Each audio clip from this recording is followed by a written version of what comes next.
What's going on? It's the Rap Nerd, and it is Monday. And boy, oh boy, we got to talk today. Me being a rap nerd and all this beef happening. I did my reaction to Drake's reaction of the Kendrick diss. Pretty much dissing everybody. Dropping "Give Me 50." That's crazy. But the same day that dropped, Ross dropped his response to Drake called "Champagne Showers," and I never got around to talking about it because it was just I was in the midst of editing that when that dropped, and then it got late, and then yesterday, family man stuff, so I couldn't get around to it. But I'm here today to talk about it because I'm in my whip now, and as I do a lot of things, I run errands in the morning and all of that. So I played all three records back to back, like that. Drop It, Give Me 50, and Champagne Showers, and we gotta talk about this beef. This is the biggest beef in hip hop since pushing Drake went back and forth and Drake and Meek Mill. It's just crazy that all of the new and biggest beefs and diss records are all surrounding Drake for the past decade, for the most part. It's crazy. So, to start with, Champagne Showers, Ross's diss. I liked it a lot. I think it sounded really good. Like, this is the bag that I like to hear Ross in the most. Like, I honestly wish before he bows out, if he ever does, that he would give us an album full of this type of Maybach music, luxurious shit. Like, I want an album full of this. But for him to do that over this beat with the violin in the background playing, it almost seems like he's a mob boss talking to like his op. Like, I hate to have to do this to you, but you're making me want to do this to you. Like, it just gave me that vibe. And again, Ross is really nice with the pen, slick with the pen. The shit he was saying, just like the way he pieces his bars up together, multi-syllable rhyming, just giving it up. Like, never had a fight in school. You need niggas to write your grooves. Like he said a whole bunch of stuff that's been pretty much said already. That's nothing new. Talking about ghostwriters. It's a slick bar he was saying, like celebrating money that your ghostwriters could have used. I forgot how he said it, but something in that regard.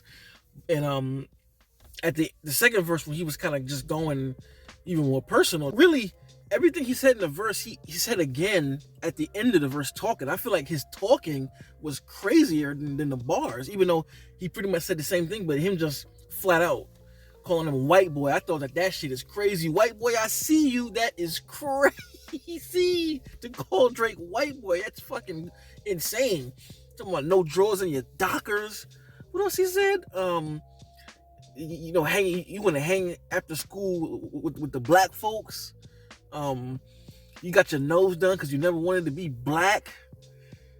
That shit is like, he's saying some crazy shit on this record.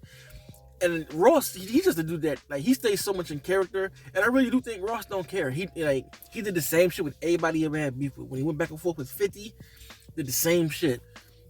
And if you go on social media, he is saying the same shit. I mean, he started a hashtag called BBL Drizzy. He done released an IG story where he's like, I just woke up from a nap and I just saw that Drake told his mommy on me. Oh, you told your mom on me. Oh, like, this shit is hilarious, man. And while on that note, Drake posted some text messages with his mom about something, and he called Rick Ross a racist. And I'm like, I don't like that type of shit. Like, Drake, don't play that fuck. Like, that type of shit is the reason I think, wow, there's like a big section of people that don't fuck with Drake because he do shit like that. Like, it's like it's like you get in war or whatever it is, and yeah, you get in war or just have he has a slick way of words and talking about any and everything, but then he'll try and take the high road on the response, like saying, like, back when him and Push got in beef, talking about, like, he went too far, and I'm like, yo, you mentioned this nigga wife in your record. You mean too far? And here he's trying to call Rick Ross racist, and I was just like, okay, you can cut that corny shit out. Like, all that's gonna do is provide more ammo for the big dog who's gonna respond, which is K Dot. So, jumping all over the place. Champagne Shower, I liked this. I don't think Drake's gonna respond to that at all, besides that right there. But Ross is going to continue to troll him. He might get him to respond because Ross' troll game is crazy. Seeing what he did with 50 and just how petty he was, the level of petty Ross can be is really high. So who knows? He might get under Drake's skin and Drake might respond. But I like it that this is not crazy, but I do like how it sounds, the beat, the flow, the rhymes, all that stuff. It sounds great. So that being said, when I did my reaction to Drop and Give Me 50 initially, you know, it's based off of me hearing it right then and there and just kind of breaking stuff down. But as I've listened to it more, that diss is not that light. People are saying it's a light diss, even though you could tell he went light, but he said some shit in there, like a whole lot of stuff towards Kendrick that is very scathing. I mean, just the whole thing about I point out the TD thing that, like, I feel like he's getting at Kendrick saying Top was pretty much screwing him for his money and making him do things he wanted to do. But there's one thing again that he did this again. He's mentioning wives, and that's the bar I did not catch. And that's, to me, is what took this thing up even more than what it was. I'll be with the bodyguards like Whitney, and Whitney is K-Dot's wife. Drake, this is the second time you doing this. You were really opening the can, because now I feel like when Kendrick drops, it's going to be fully gloves off. There's no telling what he's going to do. Kendrick is very, very particular and detailed with what he does. You putting yourself in really hot water here, mentioning people's wives and saying a whole bunch of crazy shit. Like, he really went personal on Kendrick, and I think that this is going to be really bad for him. I think Kendrick is going to really drop a sledgehammer, like what Ho say, we kill you ants with a motherfucking sledgehammer. I'm not saying Drake is an ant, but I feel like compared to this, I feel like Kenny is going to go crazy, because I know me personally. And same with Push, you seen what he did. You mentioned his wife, and he didn't find it funny at all. And then we got Soria added on, and then it got really ugly to the point where the battle ended. So I don't know what Kendrick has. I feel like there's still a lot that can be said about Drake that has not been said about Drake. Like, there's one angle that is really prominent that I haven't seen anyone speak about, is him. And I'm not going to call him this to say that, but he's done some things talking to like underage girls that's been kind of weird. Like mentioning Georgia Smith. I think there was one point when he was texting, what's her name? Bobby from Stranger Things. The thing when he kissed like a 16-year-old on stage. Like, there's shit that he's done that nobody kind of brought up in a battle. And I feel like Push was going to bring that next. But since he opted out, he didn't. But I think Kendrick, knowing all this stuff,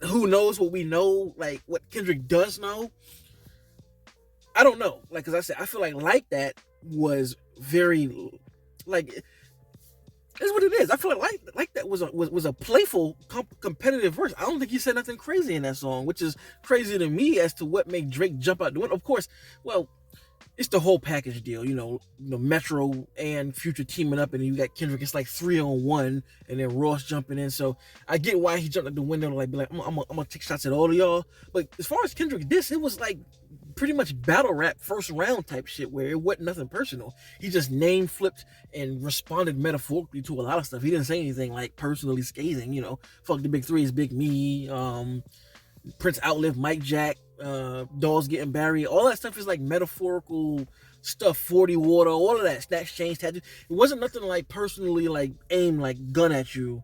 Like, I know something about you. So for Drake to take that route on Kendrick, and he gave him at least 16 bars of all some personal shit. So we wait till this week to see it drop. This is spicy, bro. And the last thing I'm going to talk about is Cole. As the days have dust has settled with him apologizing, I ain't gonna lie, I'm kind of forgiving him, but he still holds that L, and I think that's still a massive mark on his legacy as far as rapping when he does finally call it quits. People are gonna be like, he apologized, unless what I think happens will happen. But I see why he opted out, because I feel like he either knew about Drake's diss, or got wind of Drake's diss, or got wind of Kendrick diss, and was like, okay, y'all really don't like each other. Like, I'm sitting here thinking like this is a competitive like bar for bar. We punching, we trading like slap boxing. But Kendrick and Drake really don't like each other. And based off of that diss that Drake just dropped, he really does not like Kendrick. And I feel like Cole was like, all right, this ain't what I asked for. This is not what I wanted to do. This is not what I agree with.